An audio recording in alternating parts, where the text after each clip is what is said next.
Hello दोस्तों देखिए, भाग करना तो सभी को आता है। ठीक है, जैसे कि मान लीजिए अगर इसमें आपको भाग करना है तो सिंपल, अगर आपको तरीका पता है तो आप करेंगे क्या कि 3 लिखेंगे और 225 लिखेंगे और फिर क्या करेंगे, 3 छके 18, 3 सत्ते 21 करेंगे। ठीक है, बचेगा 1 और यहाँ पर 3 बचे 15 करेंगे। ठीक है, इस तरीके से आपका भाग होगा। लेकिन देखिए इस मेथड में क्या होगा, आपका थोड़ा पेज भी बर्बाद होगा और टाइम भी ज़्यादा लगेगा। ठीक है, इसलिए मैं आपको एकदम से शॉर्टकट तरीका बताता हूँ कि किस तरीके से इस प्रकार का कोई भी प्रश्न हो, कोई भी अगर संख्या दिया हो और उसमें आपको भाग करना हो तो देखिए आप इजीली कैसे भाग कर सकते हैं। ठीक है, इतना सारा प्रोसेस करने की ज़रूरत नहीं है।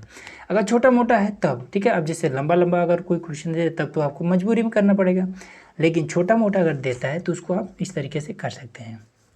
तो देखिए मान लीजिए कि 9 से आपको इसमें करना है 566 में। ठीक है, तो आपको क्या करना पड़े, सबसे पहले 2 अंक लेंगे। ठीक है, क्योंकि 5 क्या है, छोटा है, सिंपल जैसे इसमें लेते हैं तो इसमें क्या है 56 हो गया। तो 5 अब 9 का पहाड़ा ऐसा पढ़ेंगे कि 56 आ जाए या फिर उससे कम आए। ठीक है, सारा मेथड यही वाला रहेगा। तो देखिए इसमें क्या करेंगे, 9 पचे 45। ठीक है, 9 छके 54, 9 सत्ते 63। ठीक है, 7 बार में ज़्यादा हो जाए, 9 छके 54। तो यहाँ पर आपको लिखना होगा 6। ठीक है, 54। अब ध्यान में रखना है कि यहाँ पर 56 है और हमारा है 54। ठीक है, तो मतलब कि 2 बचा है।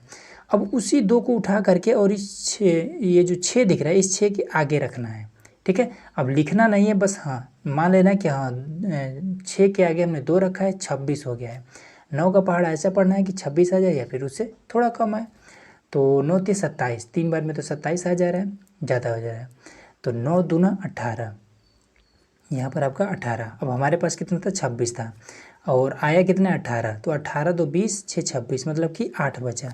दशमलव लगा लेंगे और 8 के पीछे हम 0 कर लेंगे। ठीक है, अब नहीं समझ में तो यहाँ पर थोड़ा सा हिंट के लिए बताया था, 8 है, दशमलव आके 0 हमने कर लिया। ठीक है, तो 9 9 81, 9 बार में ज़्यादा हो जा रहा है, तो 9 8 72। ठीक है, 8 बार में 72 कर लेते हैं, तो बचा कितना 8। फिर उसमें दशमलव यहाँ पर है, फिर 0 लगाएंगे तो 80 हो जाएगा, तो 9 8 72। तो ये आपका तरीका होता है। ठीक है, अब इस तरीके दशमलव के बाद से 2 अंक आगे उसको आप छोड़ सकते हैं। ठीक है, अब इसी तरीके से ये वाला अगर आपको करना होगा तो 8 का पहाड़ा पढ़ेंगे तो 12 यहाँ पर ले लेंगे, तो 8 दूना 16 ज़्यादा हो जाएगा, 8 एक नम 8। अब इसके बाद से क्या करेंगे, दशमलव नहीं लगाना है। तो अब यहाँ पर क्या है, 12 है हमारे पास। ठीक है, तो 8 एक नम 8 है, तो बचा कितना, 8 4 12, 4 बचा। तो 4 को हम क्या करेंगे, इस 1 के आगे हम 4 रखेंगे। ठीक है, तो कितना हो जाएगा, 1 के आगे जब हम 4 रखेंगे तो 41 होगा ना। ठीक है, तो 41 को अब हम 8 का पहाड़ा पढ़ेंगे तो 8 पचे 40। ठीक है, दशमलव ये वाला नहीं है, हमने गलती से लिख दिया है, 8 पचे 40। ठीक है, बचा कितना 1। अब उस 1 को इस 2 के आगे जब 1 रखेंगे तो 12 हो जाएगा। ठीक है, तो 8 एक नम 8 फिर लगेंगे, फिर बचेगा कितना 4 बचेगा, 4 को इस 4 के आगे रखेंगे 44 हो जाएगा, तो 8 पचे 40। अब बचा कितना 4, दशमलव लगा लेंगे, 4 के पीछे 0 लगा लेंगे, तो 8 पचे 40। ये सारा प्रोसेस होता है इसे हल करने के लिए। ठीक है, उम्मीद है कि ये सारा चीज़ आपको इजीली क्लियर हो चुका होगा। अब आइए थोड़ा सा और भी इससे बड़ा प्रश्न लेते हैं। अब देखिए यहाँ पर हमारे पास 2 प्रश्न और है। ठीक है, तो इसमें हम देखेंगे क्या है, 12 से हमें भाग इसमें करना है। ठीक है, तो अब चलिए फटाफट करते हैं। तो 2 अंक लेना पड़ेगा। ठीक है, तो 2 अंक इन दोनों को हम ले लेते हैं। ठीक है, तो 12 3 36, 3 बार में आपका आ गया 36। अब यहाँ पर, अब हमें यहाँ पर क्या है, 7 जो है इस 12 से छोटा है, हमें इस अंक को भी लेना पड़ेगा। जब 2 अंक लेंगे तब हम क्या करते हैं, उसे इस मेथड से भी हम 0 बढ़ाते हैं, इसमें भी 0 बढ़ाएंगे। ठीक है, तो अब ये कितना हो जाएगा, 12 छक 72।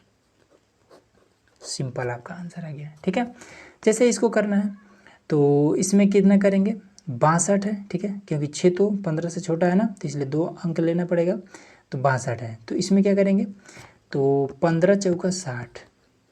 ठीक है, इसमें देखिए आपको पहाड़ा तो मालूम होना चाहिए और कैलकुलेशन थोड़ा सा फास्ट होना चाहिए। जितना फास्ट रहेगा उतना ही आपको ये चीज़ आसान लगेगा। ठीक है, थोड़ा सा आपको इस प्रैक्टिस भी करना पड़ेगा। ठीक है, तब आप इसको फास्ट एकदम से कर पाएंगे। 15 चौका 60 हो गया, बचा 2। ठीक है, अब 15 दूना 30 ज़्यादा हो जाएगा, 15 एक नम 15। ठीक, बचा कितना 10। तो दशमलव लगा के 10 के पीछे एक 0 बढ़ाएंगे तो हो जाएगा 100। ठीक है, तो 15 छक्का 90, 6 बार में आपका 90 बचेगा। तो फिर बचेगा आपका 10 के पीछे दशमलव का 0 बढ़ाएंगे तो ये आपका 6, तो दशमलव के बाद 2 अंक तक छोड़ देंगे, आपका आंसर आ जाएगा। ठीक है, उम्मीद है दोस्तों कि ये सारा चीज़ आपको ईजिली क्लियर हो चुका होगा। तो चलिए मिलते हैं इसी तरह के और एक नए वीडियो में। तो ये वीडियो आप लोग कैसा लगा कमेंट बॉक्स में ज़रूर बताइएगा।